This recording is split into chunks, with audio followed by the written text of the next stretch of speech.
안녕하세요.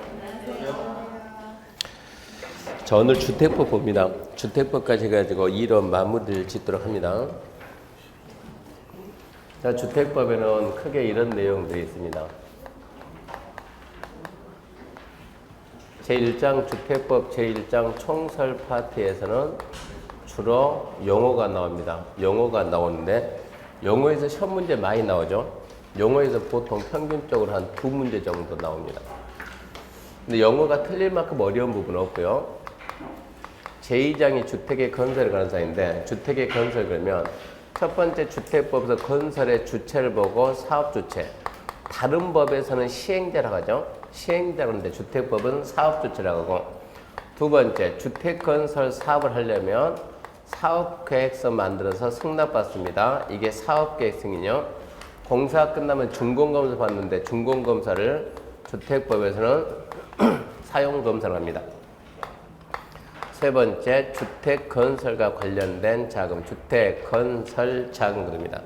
그래서 주 내용이 어디서 나온가 하면 사업주체 이쪽에서, 이쪽 가서 보게 되면 여기서 뭐가 있습니까 하면 주택조합이 있는데 최근에 주택조합이 계속 한 문제 나와요. 여기에서는 반드시 한 문제가 나온다 생각하고, 이쪽 파트는 약간 애매한 부분입니다. 나온다 그러면 한 문제 나올 수도 있고 안 나올 수도 있고.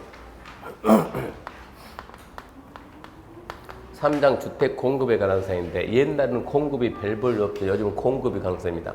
주택 공급에서 뭘 배우냐 그러면 분양가 상한제입니다. 분양가 상한제 적용주택 배우고, 두 번째 주택의 공급 질서 유지 배우고, 주택의 공급 질서 유지. 세 번째가 투기과열지구죠. 투기과열지구하고 전매제한. 투기과열지구 전매제한 해가지고 3장에서도 기본적으로 2문제 나온다 생각해야 되고요.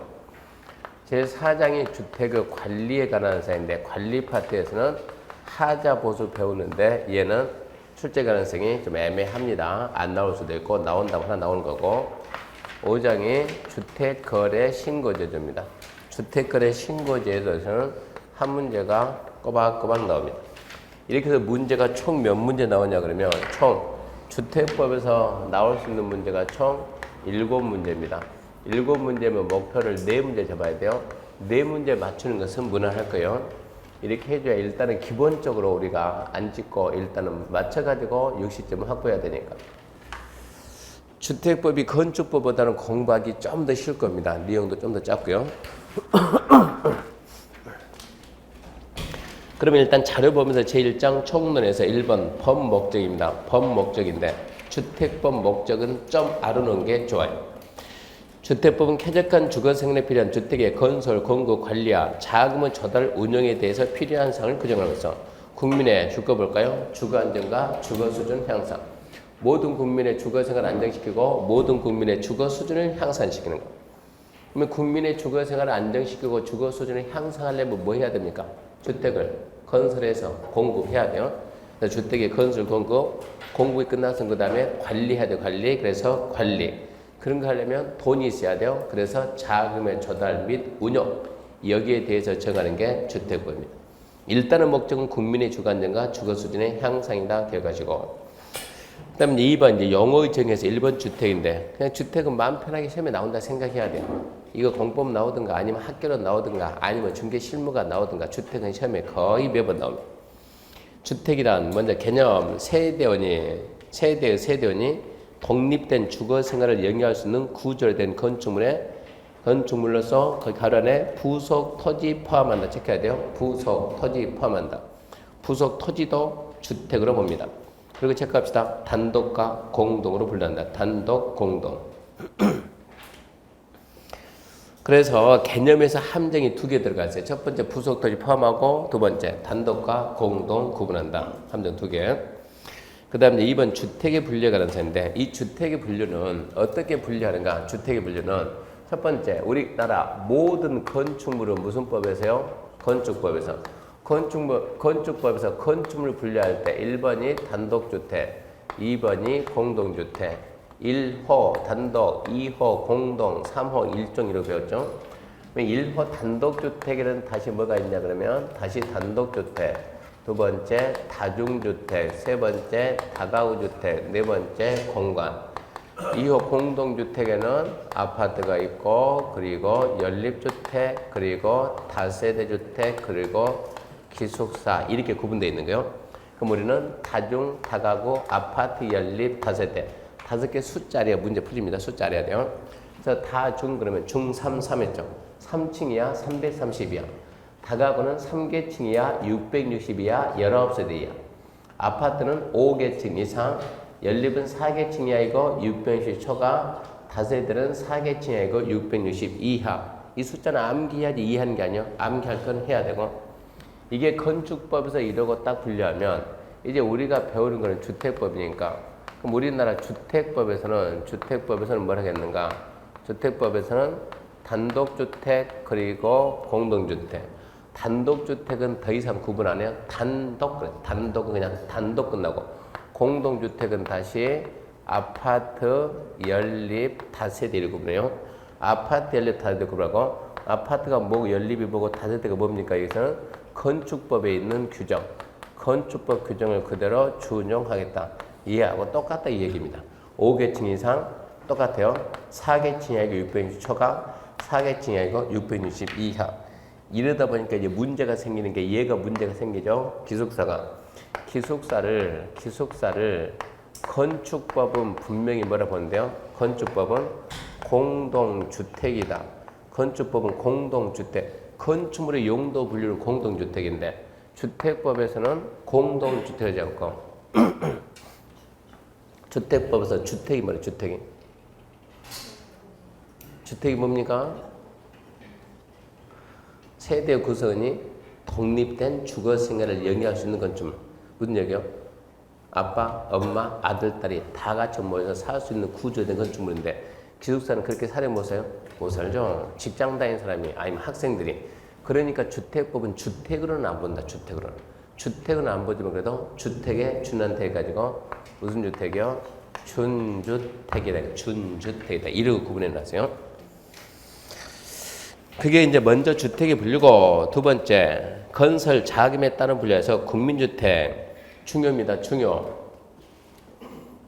국민주택이 시험에서는 가장 출제가 잘 돼요. 국민주택 너무 쉽습니다. 국민주택 기금 지원받아 건설 계획된 주택으로서 전용면적이 단독이든 공동이든 1호든 1세든 전용면적이 85 이하, 수도권을 제외한 도시지간의 면적은 100제곱미터 이하.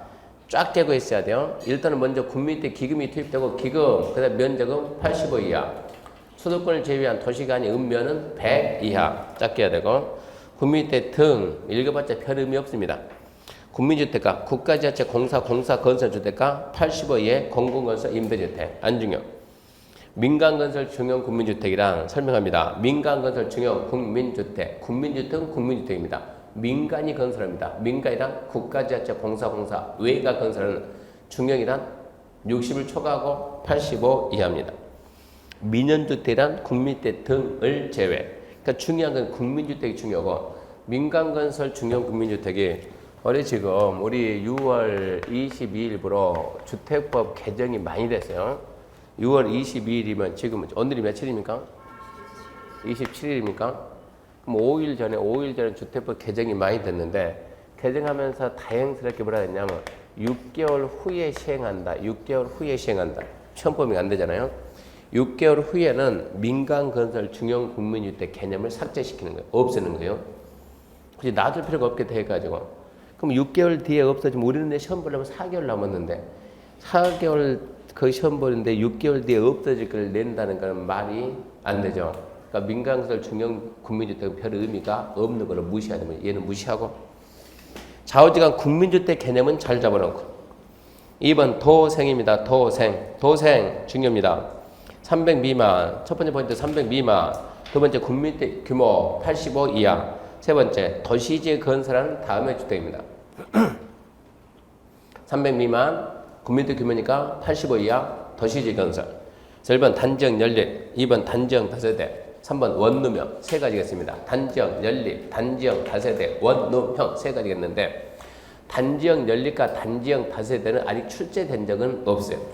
혹시 나온다 그러면 포인트가 뭐냐? 혹시 나온다 그러면 단정 연립 단정 다세대 포인트는 건축위원회 심의를 거치면 주택으로 쓰이는 층을 5개층까지 할 수 있다. 혹시 나온다 그러면 원래 연립하고 다세대는 4개층 아닙니까? 4개층. 근데 건축위원회 심의 거치면 주택으로 쓰는 층수를 5층까지 할 수 있다 이 얘기고. 그리고 주 타겟은 원룸형이죠. 원룸형인데 원룸형 그러면 원룸형 어떻게 집니까? 아파트 연립 다세대로서 빨리빨리 해석해야 돼요. 원룸형이 아파트다 그러면 아파트는 뭡니까? 주택으로 쓰는 층수가 5개층 이상 5개층 이상이게 5개층 이상이면 5층이든 6층이든 10층이든 간에 방 하나씩 만든 뭐라고요? 원룸형. 두 번째 연립이다 그러면 4개층 이하이고 660 초간대 방 하나씩 만들어 놓으면 원룸형. 다세대는 4개층 이하이고 660 이하인데 방 하나씩 만들면 원룸형. 그럼 여기서 자 원룸형 주택의 다세대는 뭡니까? 그러면 4개층 이하이고 660 이하이면서 방 하나다. 그런 거는 절대 안 물어봐요. 시험에 안 나와요. 그런 것은. 아 그렇게도 짓는구나 이런 얘기지. 원룸형을 아파트로 지을 수도 있고 연립으로 할 수가 있고 다세대도 할 수 있다는 얘기지.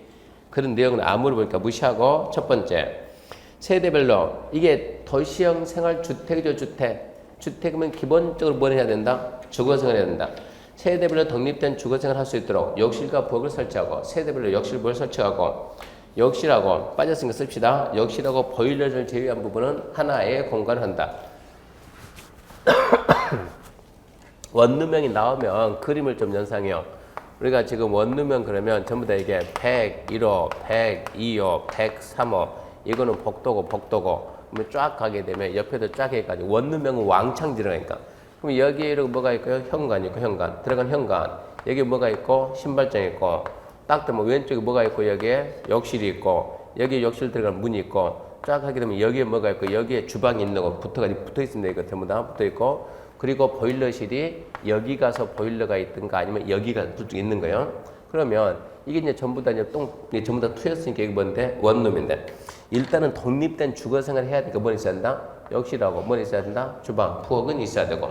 두 번째 여기 있는 이 욕실 이 부분하고 이 부분을 뺀 나머지는 뭘 해야 된다? 하나의 공간. 그래서 원룸이요. 하나의 공간을 하되 이게 규모가 커지게 되면 전용면적 30 이상이면 두 개 공간으로 하이한답니까? 할 수 있답니까? 할 수 있다. 전용면적 30 이상이면 두 개 공간 할 수 있고 원룸형은 면적이 크진 않아요. 전용면적 얼마에서 14 이상에서 얼마요? 50 이하다.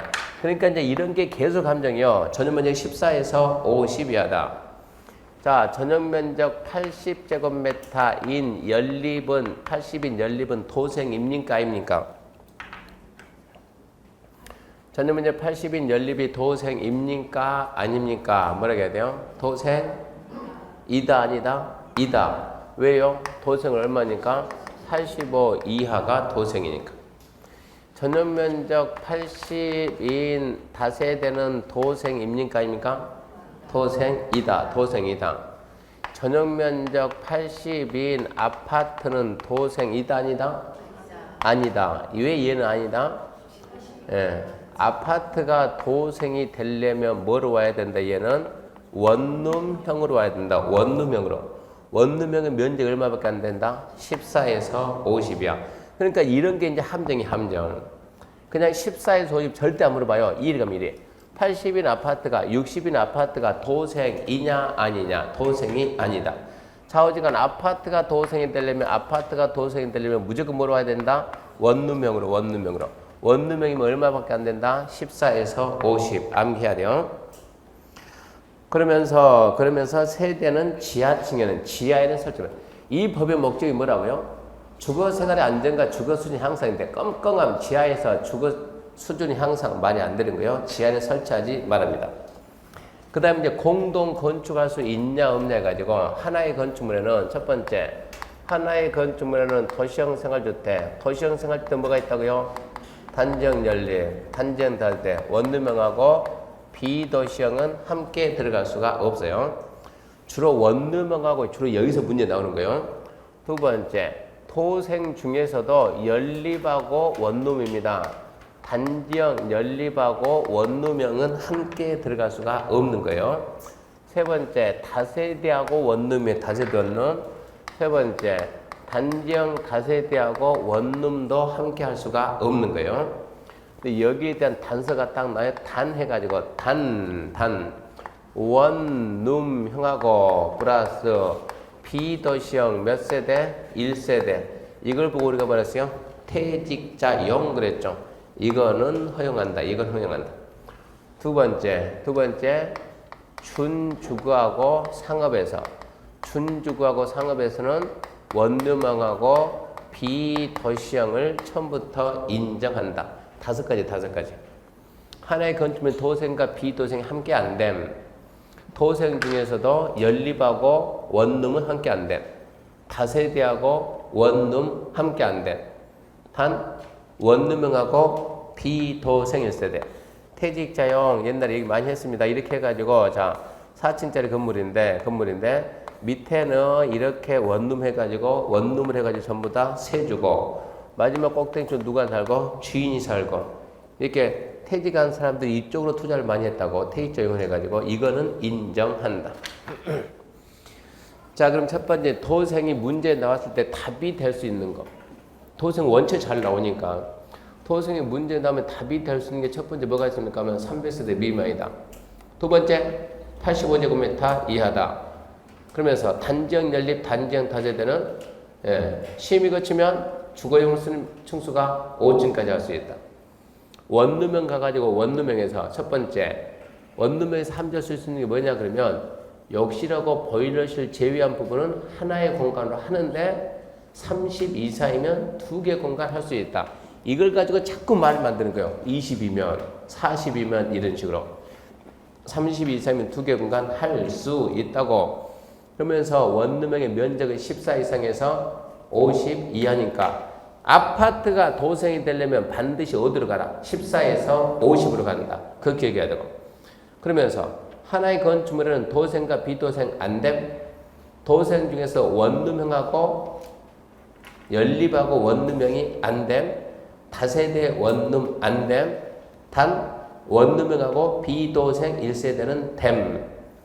준주거 상업에서는 원룸형하고 비도생이 됨. 그렇게 정리 쫙 해놔야 돼. 그 다음에 이제 3번 세대 구분형 공동주택입니다. 세대 구분형 공동주택.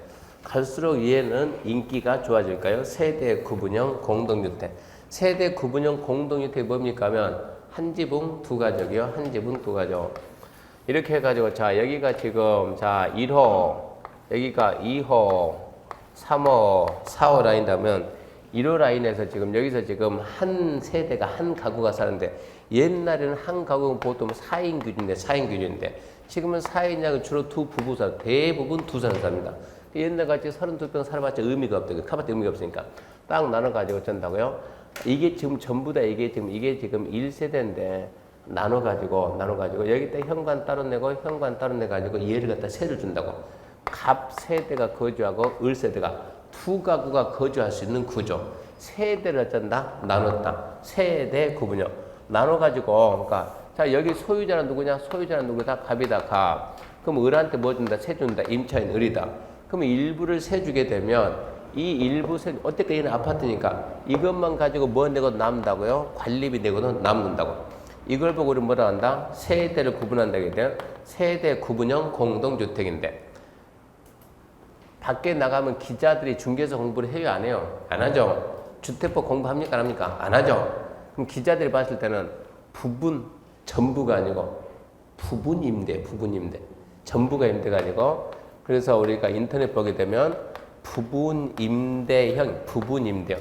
이게 우리가 배우는 뭐라고요? 세대 구분형 공동주택. 봅시다. 공동주택 내부 공간의 일부를 세대별로 구분해서 생활이 가능한 구조를 하되 구분된 공간 일부에 대해서 첫 번째 포인트. 구분 소유할 수 있다 없다? 없다. 구분된 공간 일부 구분 소유는 안 된다. 두 번째. 자, 이것도 어쨌거나 독립된 주거생활 해야 돼요. 독립된 주거생활 합니다. 현관 따로 그리고 화장실 따로 그리고 부엌 따로 다 따로따로 있어야 되는 거예요. 독립주거생활 해야 되니까. 그래서 1번 독립된 공간마다 별도 욕실, 부엌, 현관 설치하고 두 번째 세대 구분형 공동주택에 구분된 각각 공간의 면적이 얼마 이상이다. 둘 다 14제곱미터 이상은 돼야 된다. 14제곱미터. 근데 문제는 그 다음이었어요. 그 다음이. 그러니까 14 이상이니까 도생의 원룸명하고 헷갈리면 안 돼요. 원룸명은 14에서 50. 세대 구분형은 그냥 14 이상. 그 다음 3번. 하나의 세대가 통합해서 사용할 수 있도록 세대 간의 연결물 또는 경량구조 경계를 설치할 거. 무슨 얘기냐? 여차하게 되면 어쩐다고 이렇게 여차하게 되면 터가지고 한 가구 쓴다고 쉽게 틀려면 경량골조로 아니다 그러면 처음부터 여기다 이러고 물 만들어 내든가 이런 얘기요. 여차하면 한 가구 쓴다는 얘기입니다. 네 번째, 이 세대 구분형 공동주택이 너무 많아지면 나중에 주차 문제 상당히 심각해져요. 그래서 세대 구분형 공동주택 이거는 전체 세대 3분의 1 이내로만. 이 면적도 전체 면적의 3분의 1 이내로만. 그 다음 6번 세대 구분형 공동 세대수는 구분된 공간에 관계없이 건설 기준 적용할 때는 1세대입니다. 이게 빠져있는데 건설 기준을 적용할 때 적용한다 무슨 얘기냐 그러면 아파트는 100세대 이상이면 노인정이 들어가야 돼요. 300세대가 되면은 뭐가 들어가야 돼요? 휴게소 들어가는 거예요. 500세대 들어가면 도서관이 가는 이런 게 있는 거예요. 몇 세대면 세대수 산정할 때 뭐를 본다? 몇 개 공간이 되든 간에 그냥 하나로 본다. 하나로. 건설 기준을 적용할 때 뭐를 본다? 하나의 세대를 본다. 그러면 세대 구분형 공동주택이 뭔지 알았으니까 세대 구분형 공동주택 별거 있습니까? 한 집에 두 개를 마구 가지고 따로 쓰게 되는 얘기지. 이게 세대 구분형인데 시험으로 가게 되면 시험 문제를 가게 되면 구분된 공간 일부 구분 소유할 수 있다 없다? 없다. 두 번째 숫자가 나오면 각각 면적 얼마 있어야 된다? 14 이상. 세대 구분형 공동주택 전체 세대 얼마 이내? 3분의 2 이내. 면적도 3분의 2 이내. 건설 기준 적용할 때는 한 세대를 본다. 그 부분을 계속 반복하라고요. 구분 소유할 수 없다. 14 이상 3분의 1 이내. 그리고 건설 기준 할 때는 1세대를 본다. 이게 세대 구분형 공동주택 시험에 몇 번 나왔습니까? 한 번도 안 나왔죠. 언제 생겼습니까? 올해가 2년째지 2년째. 올해가 생긴 지 이제 올해가 2년째요. 작년에 안 나왔으니까 영어가 기본 두 문제 나오니까 나온다는 얘기입니다. 딱 잡아놔야 되고. 그 다음에 준주택입니다. 준주택. 주택은 아니지만 주택 외 건물과 부속 토지에서 주거용으로 이용 가능한 시를 말하며 범위와 종류는 대통령령으로 정한다. 평소에 뭘 하겠나요? 너, 다, 기 그러니까 한 사람이 한마디로 카페에서 이렇게 하지 맙시다. 이렇게 하지 말고 안토 언어 이게 뭐 하네요? 네, 스케이트 하다 어쩐다고요? 넘어졌다고. 넘어져서 기어간다고 해서 기다 바꿉시다 해가지고 너 기다. 한 사람 카페도 그렇게 썼어요. 그냥 기어간다가 낫지 않겠어요? 언어 별로 마음에 안 든다 해서 언어 기다로 바꿨어요. 오피스텔 기다나 닭이나 오피스텔 노인복지주택 기숙사 다중생활시설. 그래서 앞으로는 너 기다로 바꿨습니다. 기다로.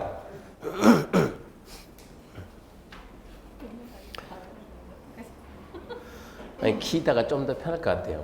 어느 닭이나 기다나 그 말, 근데 기다가 좀 더 좋을 것 같아요. 5번 부대 시설과 복리시설인데 부대 시설은 혹시 여기 단독 사는 분 있습니까? 단독주택에 사는 분 없나요? 전부 다 아파트 삽니까? 아파트 사는 사람 손 들어보세요. 이럴 줄 알았어요. 아무도 없어요. 단독 사는 사람 손 들어보세요. 그러면 여기서 부대 복리 이것은 아파트 단지에서 부대 그러면 아파트 단지를 조성할 때 반드시 있어야 되는 거, 반드시 있어야 되는데 주민들이 거기서 놀고 그런 공간 아니에요. 복리시설은 아파트 단지에다 만들어 주민의 복지편이에요. 그러니까 주로 주민들이 어울려 있는 데는 뭐고? 복리고, 단지 내 주민들이 없는 데는 부대고, 놀이터 그러면 주민들이 주로 있어요 없어요? 있죠. 주차장 가면 주로 있어요 없어요? 주차장에 뭐 차 대고 쓸데없이 수다 떨고 있으면 거기에서 빼앗을 때는 말이 안 되잖아요. 주차장은 주민들이 노는 공간이 아니니까. 경비실 그러면 주민들이 거기에 있어요 없어요? 없지. 거기에는 노인정이 있어요 없어요? 있지. 단지 내 상가 주민들이 있어요 없어요? 있지. 대문이나 담장에 거기서 주민들이 있어요 없어요? 없지. 그런 데는. 그러니까 이 아파트 건설할 때 반드시 만들어 놔야 되는 그런 부분은 뭐고? 부대고, 복리는 주민들이 어울려서 생활하는 데가 복리고, 좌우지간 주민들이 빠글빠글 모여있는 데는 뭐라고? 복리고, 주민들이 모여있지 않는 데는 부대고, 부대는 뭐가 있는가? 1번 주차장, 관리사무소, 담장, 단지 안의 도로, 3번 보안 등 대문, 경비실, 자전거 보관소, 4번 조경, 옹벽, 축대, 단지 안의 도로, 그런 것들이 부대, 스스로 읽어야 돼요. 복리, 입주자 생활 복리는 다음에 공동시 해가지고 어린이 놀이터 평소에 많아요. 근린 생활에서 단지 내 상가, 주민들 많아요. 유치원, 주민운동, 경로당, 주민 공동시설 전부 다 주민들이 어울려서 있는 데가 그게 뭡니까? 복리. 보너스입니다. 틀리라고 낸 것이 누구든지 맞추세요. 보너스요. 6번 관리주체 단 한 번도 안 나왔습니다. 나온다 그러면 답은 입주자 대표예요. 관리주체에 해당하지 않는다. 정답 입주자 대표. 관리주체는 제일 처음에 자 공동임대 아파트 혹시 아파트 분양받아서 들어간 사람 있습니까? 아파트 분양받아서 딱 들어가게 되면 관리소 직원도 있어요 없어요? 있어요. 그 사람도 어디서 나왔대요? 난 처음 분양받았는데 주택법에서 의무적으로 의무적으로 공동주택을 건설한 사업주체가 일정 기간 동안 의무적으로 관리해야 된다. 그래서 맨 처음에는 누가 관리주체요? 2번 관리업무 인계하기 전에 사업주체 그자가 관리주체. 사업주체가 관리하다가 입주예정자 과반수가 입주하게 되면 주민들한테 관리업무를 넘기는 거예요. 이제 주민들이 알아서 하세요. 주민들이 우리가 직접 하겠다. 자치하자. 그때는 관리사무소장. 안 되겠다. 전문업체한테 맡기자. 그러면 주택관리업자. 임대주택이면 소유자가 없고 소유자는 전부 다 누구요? 임대사업자가 소유자요. 임대주택이면 임대사업자가 관리합니다. 그게 관리주체입니다. 입주자 대표는 관리주체가 아니고 7번 리모델링입니다. 리모델링은 노후화 억제 기능 향상에서 노후화 억제나 기능 향상에서 대수선 플러스 일부 증축입니다. 리모델링은 대수선 플러스 일부 증축인데 참 작년에 안 나왔으면 참 좋은데 내기가 작년에 여기 있는 거 그대로 다 내가지고 대수선 플러스 일부 증축하는 게 리모델링입니다. 그러면 증축이 이해가 타겟이 됩니다. 증축 대수선 플러스 일부 증축인데 자 증축하려면 기본적으로 몇 년 경과? 15년 이상 경과. 중고검사 받고 사용검사 받고 기본 15년 이상 경과. 근데 가로 안에 15년 이상 20년 이내에서 시도 조례가 따로 정하면 그 조례가 정한 기간을 따라야 되고. 두 번째, 증축의 범위는 얼마까지 증축할 수 있어요? 이거 숫자 암기하는 거예요. 증축은 최대 전용 면적의 10분의 3 이내까지. 10분의 3 이내까지. 근데 85 미만 공동주택은 10분의 4 이내까지. 그 다음 이걸 갖다 증축을 해가지고 기존 증축에서 세대수를 늘립니다. 세대수가 늘어나야 세대수를 늘리는데 얼마만큼 늘릴 수 있어요? 기존 세대의 100분의 15 이내. 그러니까 100가구 리모델링 했다 그러면 몇 가구가 새로 생긴다? 15가구. 이거를 팔아야 돼요. 분양을 해야 돼요. 그걸로 리모델링 비용을 좀 어느 정도 충당해야 되니까. 그래서 세대수를 늘어날 때는 기존 세대의 100분의 15 이내로 늘릴 때 늘리는 방법은 다양한데 수직 방향으로 증축할 때는 수직 방향 위에다 몇 개 층을 더 얹을 수 있냐 15층 이상 되는 공동주택은 3개 층 14층 이하인 공동주택은 2개 층 암기해야 돼요. 암기.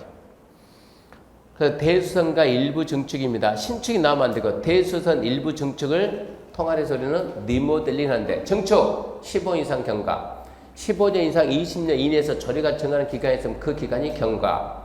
두 번째, 증축의 범위 전용자 10분의 3 이내. 85 미만 되는 공동주택은 10분의 4까지. 증축에서 세대수 늘린다. 늘려라. 기존 세대의 15%까지.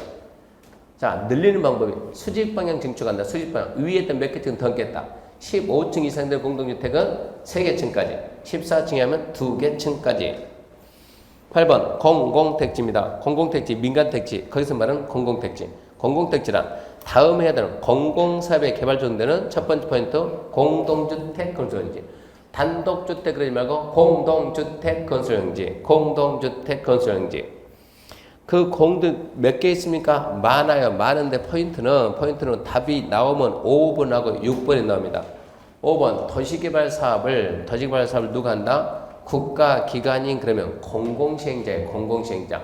국가지자체, 공공기관, 정부출연기관, 지방공사, 걔들 공공시행자, 국가기관.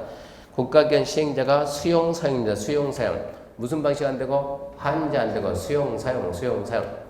도시개발 사업 시행 방식이 몇 가지가 있어요? 수용, 사용, 환지, 혼용. 수용, 사용에서는 공공택지가 나와요. 환지에서는 안 나오는 거예요. 혼용 방식은 수용, 사용 쪽에서는 나오는 거예요. 그 다음에 6번 경제자유기업인데 여기도 마찬가지로 수용, 사용 방식은 나옵니다. 환지 방식은 안 나옵니다. 혼용이다 그러면 수용, 사용 쪽에서는 나옵니다. 그럼 문제가 공공택지에 해당하지 않는 것 함정이 딱 3개 있어요. 쭉 읽다 보면 뒤에 단독주택 건설용지냐 공동주택 건설용지냐. 첫 번째 함정이 공동주택 건설용지다. 두 번째 수용, 사용 방식이냐 환지 방식이냐 물어보면 수용, 사용에서 나온다. 환지는 안 나온다. 세 번째 거기도 답이 없으면 민간 시행자냐 공공시행자 물어보면 공공시행자다. 5번 있잖아요. 5번 국가기관이니까 공공시행자. 함정 딱 3개 잡아요. 공동주택 건설용지지 뭐가 아니다? 단독이 아니다. 수용, 사용 방식이 뭐가 아니다? 환지 방식이 아니다. 공공시행자지 누가 아니다? 민간시행자가 아니다. 자, 9번 주택단지입니다. 주택단지. 주택단지란 것은 건축법에서 건축하려면 뭐 받습니까? 건축허가. 주택법에서 하려면 뭐 받아요? 사업계획승인. 주택법에서 주택건설 사업하려고 뭐 받아요? 그러면 사업계획승인 받습니다. 사업계획승인 받아 일단의 토지 이걸 보고 우리는 사업계획승인 받아 일단의 토지 보고 주택단지 한다. 주택단지. 주택단지. 사업계획승인 받아 일단의 주가 주택단지인데 자 중간에 뭐가 들어가냐? 중간에 뭐가 첫 번째 고속도로, 철도, 자동차 전용도로 분리된다든가 20m 이상 되는 무슨 도로? 일반 도로 8m 이상 되는 도시계 예정도로 기타 몇 가지 되어 있어요. 이걸로 구분이 되면 이런 게 중간에 있으면 각각 별개의 주택단지로 포인트가 번답니다. 번다. 각각 별개의 주택단지로 번다. 고속도로, 철도, 자동차 전용도로 분리가 되면 20m 이상 되는 일반도로 분리가 되면 8m 이상 도시계 예정도로 분리가 되면 그거에 준하는 시설로 분리가 되면 그러니까 우리 시험에 뭐라 나왔냐 이렇게 자 12m인 일반 도로로 분리가 되면 주택단지 하나입니까 둘입니까 이런 거 물어본 거예요. 12m인 일반 도로로 분리가 되면 이게 하나예요 둘이요? 하나에 둘이요? 한 개 전개. 20m 이상으로 분리가 돼야 그래야 몇 개 된다고? 2개. 도시계 예정도로면 8m 이상으로 일반 도로면 12m로 분리되면 하나 20m 이상으로 분리되면 2개 이런 얘기입니다. 그게 주택단지에 관한 사항이고 넘겨보면 10번 간선시설입니다. 간선시설. 간선시설은 이렇게 지금 단지 밖에 큰 도로가 있고 여기 이렇게 아파트 단지가 있는데 아파트 단지 안에도 도로가 있습니다. 단지 안에 도로가 있고 단지 밖에 연결해주는 이 구간을 보고 여기서 여기까지 이 구간 보고 뭐라 한다? 간선시설한다. 단지 안에 있는 도로, 즉 단지 안에 기간시설, 단지 밖에 있는 도로, 기간시설, 연결해주는 이 구간을 보고는 간선시설한다. 뭐가 있습니까? 여기는 도로도 있고 상하수도 있고 전기도 있고 가스도 있고 통신도 있고 지역 난방이 있어요. 뭐가 있냐? 도로, 상하수, 전기, 가스, 통신, 지역 난방. 문제가 간선시설인 것은 이런 게 시험 문제니까. 우리 시험 문제 간선시설인 것은 1번 주차장 뭡니까? 부대. 2번 놀이터 뭡니까? 복리. 3번 보안등 뭡니까? 보안등이 부대의 복리요? 아파트 단지 내 보안등 사람들이 타고 놀아요 안 놀아요? 안 놀죠. 뭡니까? 당연히 부대지 부대. 4번 노인정 그러면 복리. 5번 지역 난방 이러고 나온다고. 지역 난방 뭐라고요? 간선 찾아야 돼요. 이미 이렇게 한번 났고 두 번째 이것도 났습니다. 간선이란 단지 안에 있는 기관시설과 단지 밖에 있는 같은 종류 기관 연결한 시설을 말한다. 이거예요. 여기까지 시험이 났어요. 세 번째 또 난다 그러면 단지 안에 있는 도로는 뭐라고요? 단지 안에 있는 도로는 뭐요? 부대. 근데 뒤에 있는 가스, 통신, 지역 난방은 쭉 와가지고 단지 안에 들어와 있는 이 부분도 뭐라고요? 까통지는 단지 안에 있는 것도 뭐다? 예, 간선시설이다. 쭉 와가지고 이 메인까지 관리사무소, 가스 같은 경우도 여기 와가지고 여기서 이제 세대별로 공급을 해야 되니까 여기까지는 전기도 아니 가스, 통신, 지역라면 전부 다 같은 개념이요. 단지 안에 오게 되면 어느 부분 와서 여기서부터는 전부 다 해야 되니까 안에 있는 이 부분도리는 간선시설이다. 그래서 까통지입니다. 까통지. 개가 아직 안 나요. 그때 신경 써야 돼. 까통지는 단지 안에 있는 것도 간선시설이다. 11번 공구입니다. 공구. 자, 사업계획 승인 받았습니다. 사업계획 승인.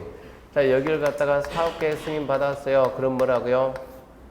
사업계획 승인 받았다. 이걸 보고 우리 뭐라 한다? 주택단지라고 한다. 주택단지.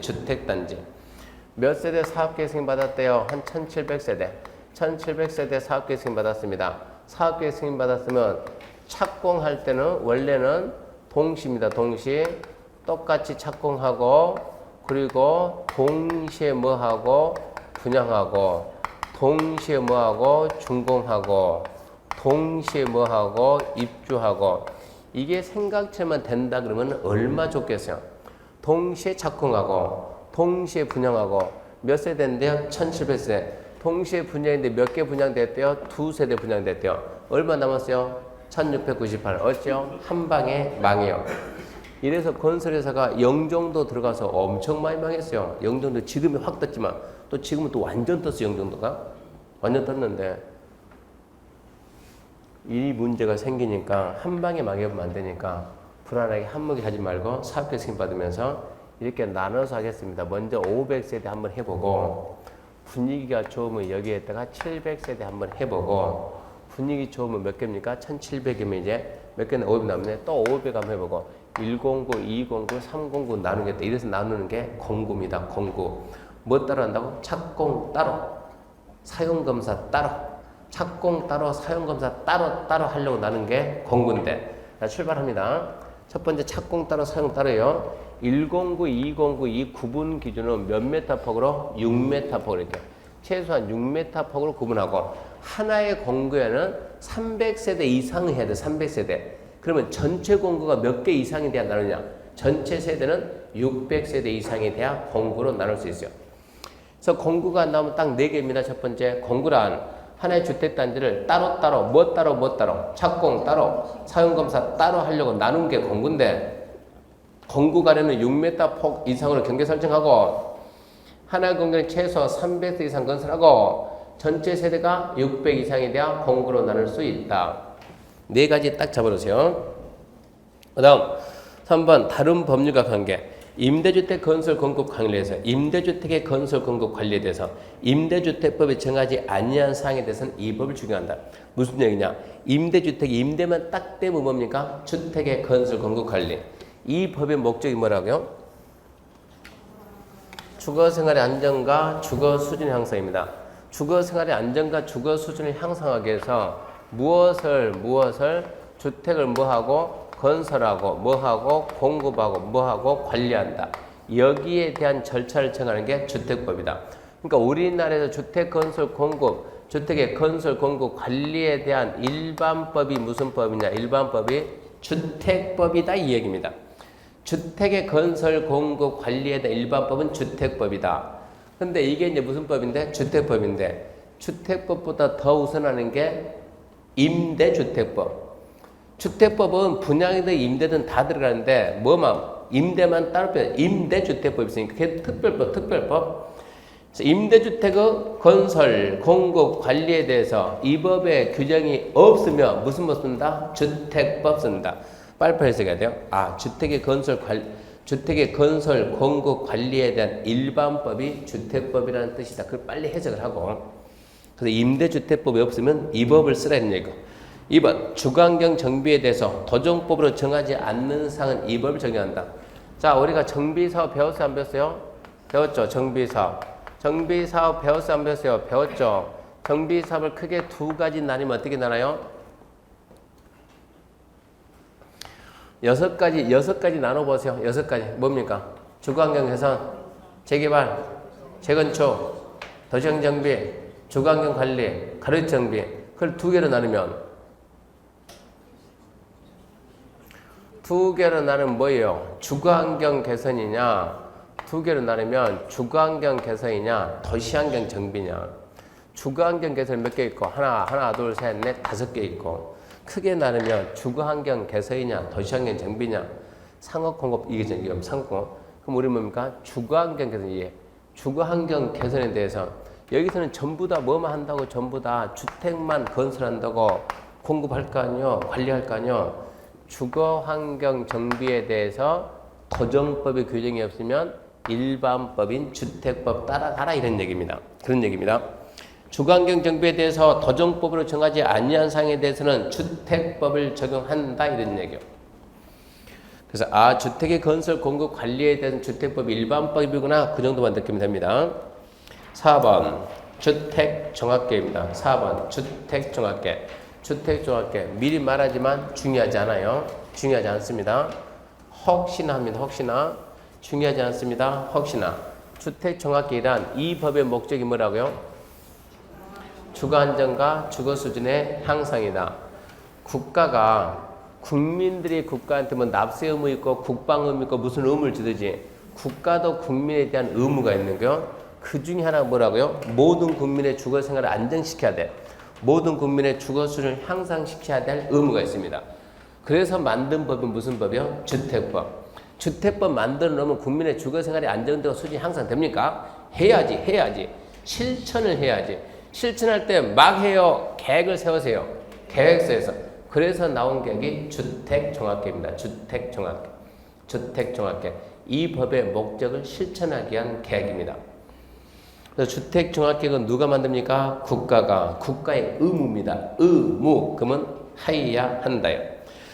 국장은 국민의 주거안정과 주거수준 향상을 도모하기 위해서 다음 각각 사항이 포함된 주택종합계획을 수립 시행해야 된다. 거기 한번 들어보세요. 거기 한번 들어보고 주택종합계획은 이거는 국가 누구요? 국장이 의무니까 하여야 한대요. 컨닝하지만 거기 들고 컨닝하지 말하니까 거기 쓰지 말고 주택종합계획은 택지 수급계획이 포함되어 있다. 주택종합계획은 주택자금 조달계획이 포함되어 있다. 주택종합계획은 국민주택 건설 공급관에서 포함되어 있다. 한 번도 안 봤는데 시험장에 그러고 나면 어쩐다고요? 평소에 연습을 지금 어느 정도 연습이 돼 있는가?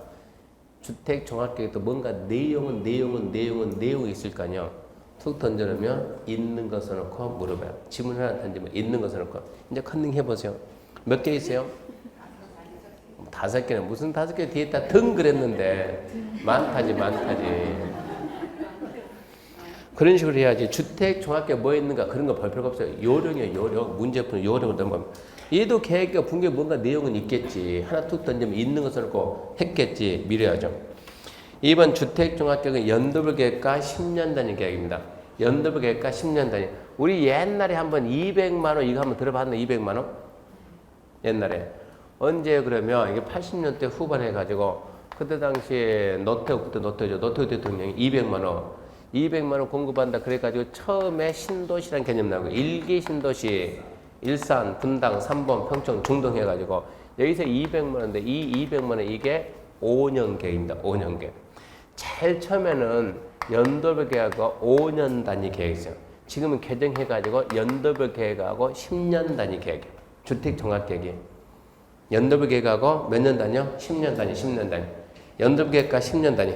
연도별 계획은 10년 단위 계획을 토대로 2월 말까지 수립을 합니다.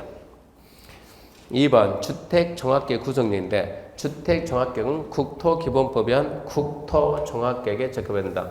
우리나라 국토 이용과 관련된 최상위 계획이 무슨 계획이냐? 국토종합계획입니다. 국토 이용과 관련된 행정계획 중에서 최상위 맨 꼭대기 국토 이용과 관련된 행정계획 중에서 최상위 계획이 뭐라고요? 국토종합계획. 중개사무소 가게 되면 뭐라 나옵니까? 큰지도 제4차 국토종합계획 이런 거 봤어요? 못 봤어요?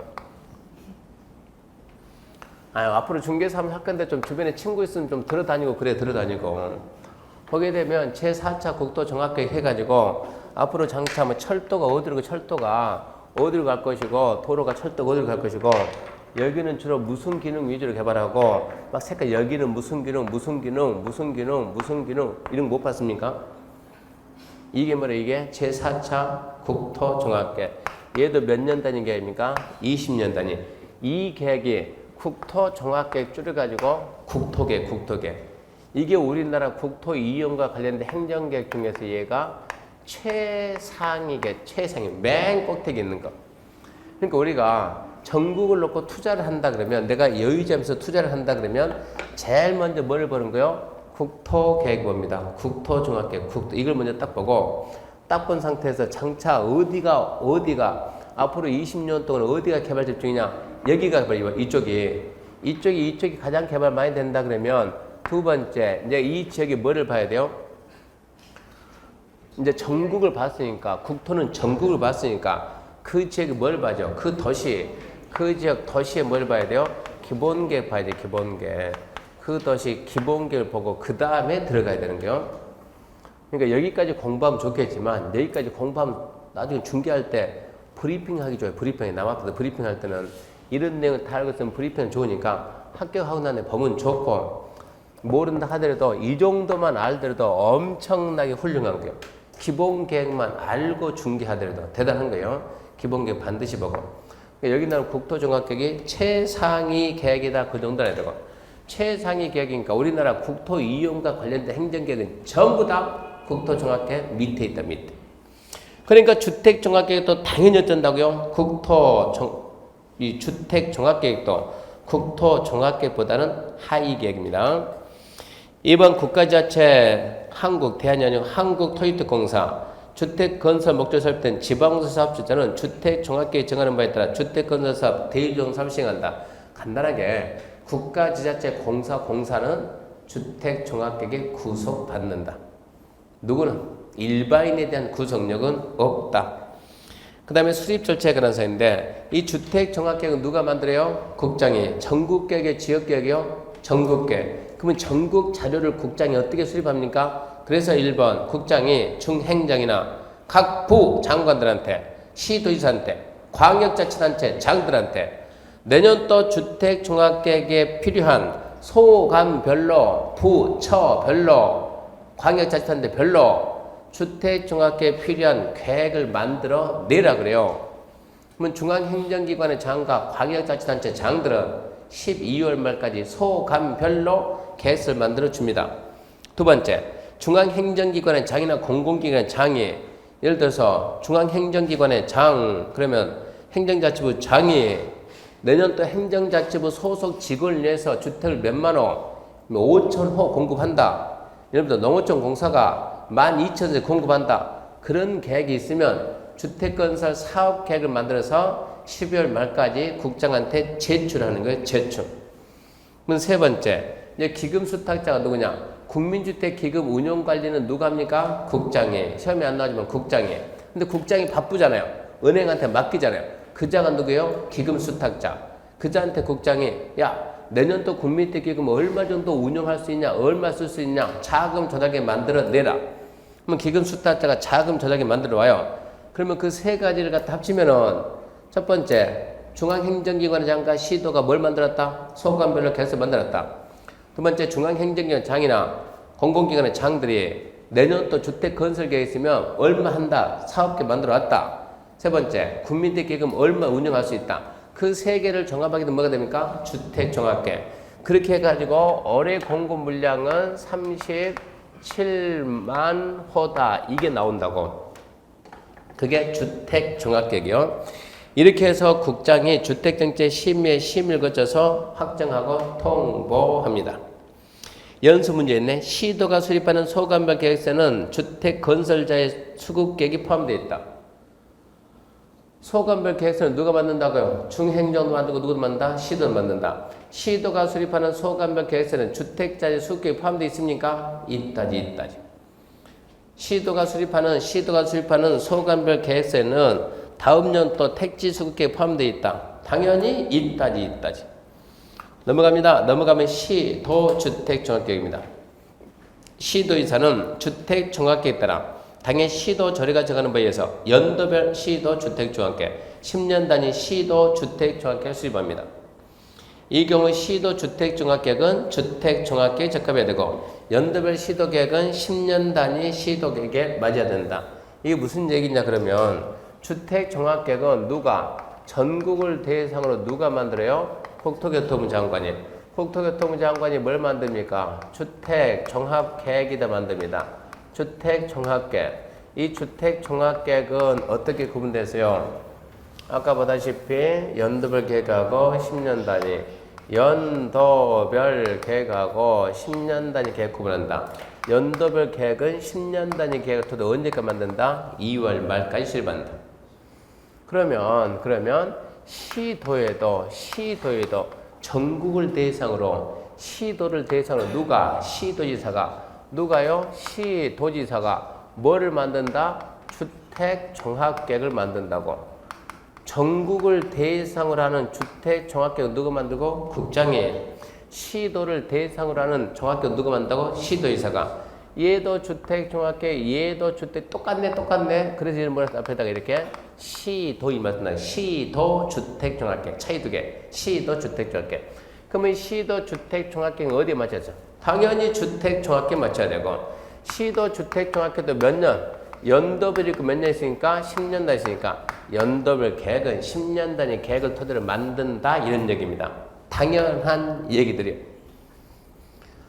3번 시도지사가 이렇게 시도지사가 연도별 시도 계획을 만들었던 10년 단위 계획을 만들었던 좌우지가 만들었던 국장한테는 알려라 이런 얘기고. 4번 자 4번 컨닝하지 말고 거기 한번 들어봐요. 공법상 무슨 계획의 수립 기준은 국장이 끝맺음. 국장이 정한다요? 정할 수 있다요? 정한답니까? 할 수 있답니까? 정한다지. 정한다. 유일하게 딱 하나. 시도 주택 종합계획 수립 기준 국장이 정할 수 있다. 이게 주택관에서 시험 문제. 정한다. 틀렸다. 정할 수 있다. 헷갈리면 이쪽 포기. 이쪽 포기 헷갈리면 여기가 포기해야 돼요. 주택 종합계획 중요 파트가 아니라니까. 다른 데서는 국장이 정한다. 딱 하나만 정할 수 있다. 어이구 헷갈리네. 그럼 이쪽을 포기해야지. 이쪽 포기하면 100% 뭐가 됐다고? 국장이 정한다. 처음부터 다시요. 주택종합계획 처음 들어봐도 처음부터 다시 한다고. 주택종합계획 뭡니까 하면 이 법의 목적이 뭐냐? 주거생활 안정과 주거수지 향상이다. 그 목적을 달성해서 국가가 만든 실천계획입니다. 국장은 주거생활 안정과 주거수지 향상 기하에서 주택종합계획 수립 시행해야 한다. 그 첫 번째요. 내용은 많다고. 연도별 계획과 10년 단위 계획 구분하며 연도별 계획은 10년 단위를 토대로 2월 말까지 수립을 한다고. 그 다음에 이 주택종합계획도 국토종합계획에 적합하고. 그러면서 주택종합계획은 일반 국민에 대한 구속력은 없다고. 그러면서 수립 절차는 중행장이나 시도가 12월 말까지 소관별 계획서 만들고 중행장이나 공공기능장이 11월 말까지 12월 말까지 주택건설 사업계획 만들고 또 기금 수탁자가 국민대 기금 조달계획 즉 기금 운용계획을 만들어오면 이거를 토대로 해서 국장이 주택등재 심의를 거쳐서 확정한다. 그러면서 이제 거기까지가 지금 주택종합계획이고 넘겨보면 시도지사도 똑같이 만드는 겁니다. 연도별 시도주택종합계획, 10년 단위 시도주택종합계획. 시도주택종합계획은 국장이 만든 주택종합계획 맞아야 되고 시도 연도별 계획은 시도 10년 단위 계획에 맞아야 된다. 그런 내용이 주택종합계획인데 공법에서는 얘는 10년간 한번 나올까 말까요? 근데 이 내용이 주택종합계획 이게 간혹 학교론가요? 학교론 가서 주택 정책 파트 가가지고 주택 종합계획이 어쩌고 저쩌고 그러면 학교론 수업 시간에 안 배우는데 그러면 안 되는 거예요. 학교에서 설명할 수가 없어요. 공법에서 분명히 배웠습니다. 공법에서 배운 내용 가지고 풀어야 돼요. 거기까지가 1장입니다. 2장 주택건설은 잠시 쉬고 합시다. 잠시 쉬고 하고 이거 프린트 이거 한 장 있죠? 이거 이 준 거. 받았습니까? 좀 이따 붙일 테니까 어디다 붙이겠는가? 이거 어디다 붙입니까? 어디다 붙이냐 그러면 분양가 상한제 적용적이요. 분양가 상한제 적용적. 분양가 상한제 적용적 붙일 때니까 뭐 그쯤에다 미리 준비해놔서.